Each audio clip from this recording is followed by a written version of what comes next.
Goenkale kale hau, egia esan asko harritu nindun, jakitxi hemen atzekaldean, ez da, barruko platoen atzekalean, zegoela kanpoko plato bat, eta hor zegoela azkenan arralderen esentzia, arralderen lehenengo irudia, ez da?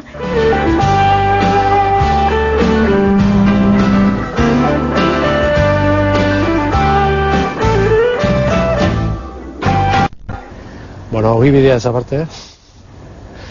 Bueno, nik uste proiektu kutxuna. Txoin, mendigan. Dana nahiko zargitu da zegoen, ez eta zuna, eta... amala urtetan, pentsa ez.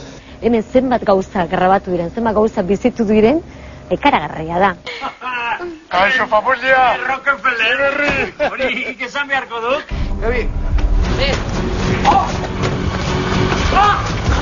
Indeuna da, boga, bigarrengo etxe laranja hori, eta etxe agentzia daukana, hiru hori etxek, inditugu dana berritu. Barrutikan, kanpotika, zabaia dena. Azkenean hau da, hori ikusten duzu, zeruari begira dagoen txoko bat, normalki barrukaldetik ateatzeko aukera on bat, astean behin Tolosara, talen hori joakuten ginen bezala, hemen txere egun hor dako aukera ateatzeko, ez? Ila benetako etxegintzak adina ardura eta buru oste sortzen ditu fikziozkoak. Paretak dira desberdinak. Bazen, Enrique, bazen gora.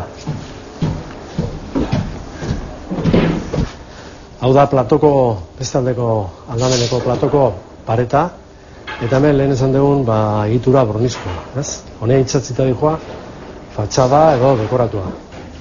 Beberetakoa, bornizkoa da, baina hau ez. Boga taberna ostatuak toki berean jarraituko du noski, baina kaleko soto gehienak garai berrietara egokituko dira. Eta baita ere hor estetikako zentro bateri izango deu, udal zerbitzuak edukiko itxugu, eta gero karo etxe berriak ez nahi du igual ere, jende berria ikusteko aukera izango dugula laister. Amaitzea da ordea, lanik gehien emango duen zeregina. Hori hasi ginean, nengo udazkenetikan, eta tartek egin behar, zegu egualdian menpe gaudenez. Bakizue, obrak, beti dakiula noiz hasten dira, baina behin ere noiz bukatuko diran, eta hemen ere gauza bera gertatzea. Baina, asmoak, guk apirilean hemen grabatu berko genuke, eta orduan zuek emisioan, Goenkaleko ekaina uztailean kalea erabat berritu eta ikusi beharko zenukete. Gerate.